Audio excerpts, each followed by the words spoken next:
Hello everybody, this is Cheri at DJ Sundries, and we are going to make another Christmas tag. Now this may very well be one of my favorite Christmas tags to make, and that's because it is so simple. And I really like it enough to know that I think kids could do it. I think they would enjoy doing it.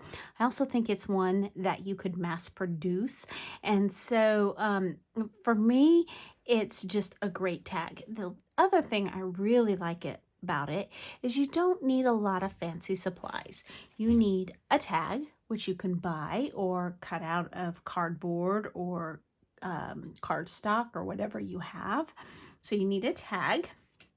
And the other main supply that you need is a napkin. Now I have these napkins here that say let it snow and joy and peace. They're napkins I've had for years. You can pick up napkins at the dollar store. Anywhere that has a pattern that would fit on your tag, that will work.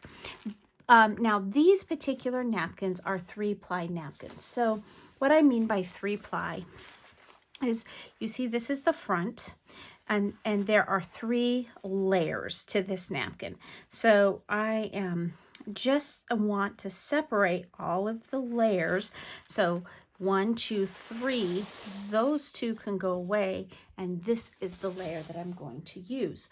Now, the other thing I want you to notice about my particular napkin, you have to pay attention to your napkin because your pattern may go one way or the other. In fact, I started to do this earlier and I forgot that I couldn't just plop it down in the middle. And so if you're looking at this particular napkin with my size tag, I would be able to get 3 of them across this way. But if I flip it over on this side, I could only get 2, and that's simply because on this one there is a little copyright on it, and I don't want that on my tag. So I could definitely get out of a beverage size napkin with this particular pattern, I could get 5 tags on it, but we're only going to make 1. So I do want to tell you that mistakes happen, and I don't have a backup tag, so I'm hoping this is going to work, because when I went to make this tag, I did it plopped it right down in the middle. So half of my pattern was going this way, the other half of my pattern was going that way.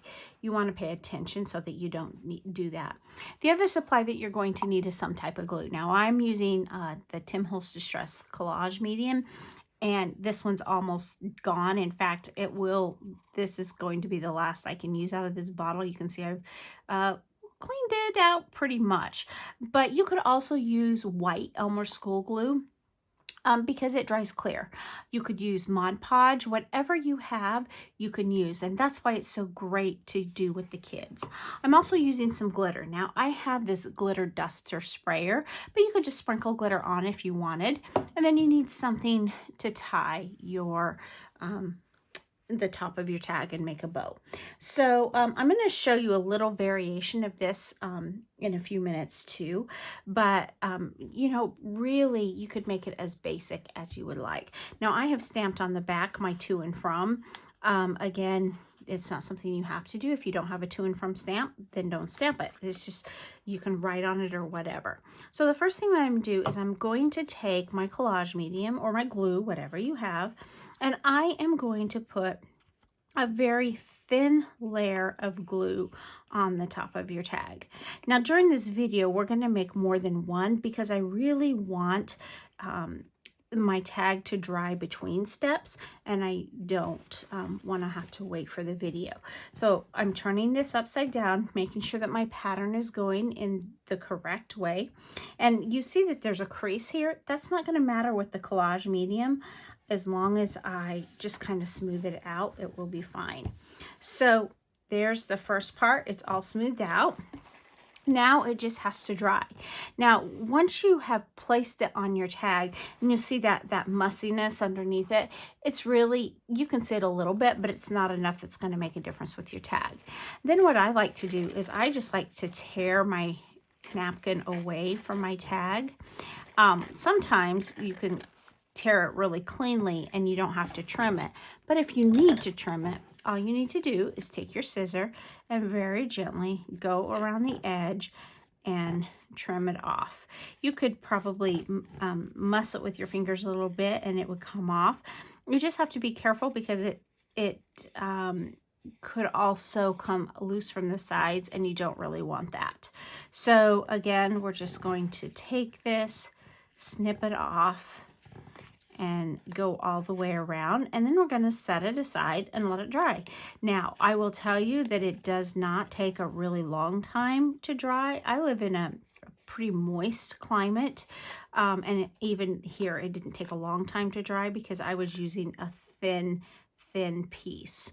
The other thing that I want to do is I want to take something sharp and pokey, and I want to poke it through my hole and just kind of go around. It's good to do that while your collage medium or your glue is still a little bit wet, so that it's really easy to break through just like that.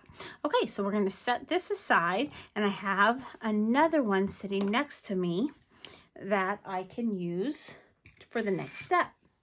So now is time for the next step, and you'll see this one is all nice and dry, and it's just got that one layer on it. So here is where the pretty part happens, but it also will help kind of make a coat on this and seal it a bit. So now I'm going to take my collage medium, get a little bit on there, and I am going to do another thin layer. I'm just putting collage medium all over the top of the tag. This is another reason why it's really good to let this dry because before doing this step, because if it's wet, that napkin is so thin that it will shift around in there and you could potentially tear it. Now, if you do tear it, it's not the end of the world. As long as you catch it quickly, you can take your fingers and gently move the tear and probably cover it up. This one's so busy that it will work just fine. Now, you could stop right there if you wanted to, but this is where I am going to get out my glitter. Now, I have a box, my splat box from Tim Holtz, and I've got it set up and ready, and I'm going to take my glitter and I am just going to sprinkle some glitter on there.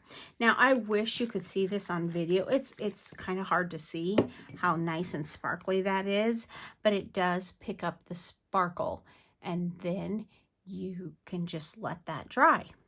And while that's drying, I'm going to set that one aside. So now we have two sitting there, and we are going to pull out our final one so you can see the final steps. So I have this baker's twine.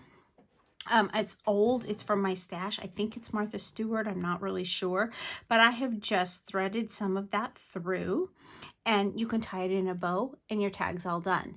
Now, if you had some charms laying around and you weren't making a lot, you could really dress this tag up by putting a charm on it. So this is a charm that I just had from my bead stash that I bought years ago. Can't even remember. I think I bought it back in the days.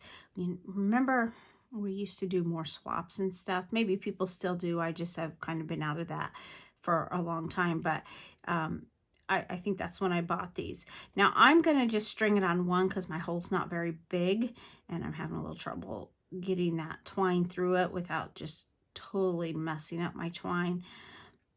Let's twist it a little bit. You could also moisten it. Oops, and I pulled it right out. I don't know if you're a sewer, but when I was young, I could thread a needle very quickly. Now, not only can I not thread a needle very quickly, I can't thread a charm. So we've got that charm on there, and now I'm going to do is tie it in a bow, and then make my bow pretty, trim it off a little bit, and there's our tag. And we are ready to put it on a package for someone special. You could tie it, you know, if you had a gift bag, you could tie it to the bag, maybe put a little bit of extra twine. If I'm putting this on a flat package, I would just tape it on the back, but just simple. And isn't it pretty? And I just wish you could really pick up that sparkle. I don't think the camera really does it justice, but that sparkle is definitely there. So that is our tag for today, a simple napkin tag. So grab some napkins, get your kids, and maybe you'll have some beautiful Christmas tags. Plus, it'll be a great project to do as a family. So thanks so much for stopping by today. And remember, take some time to enjoy the little things. Have a great day. Bye.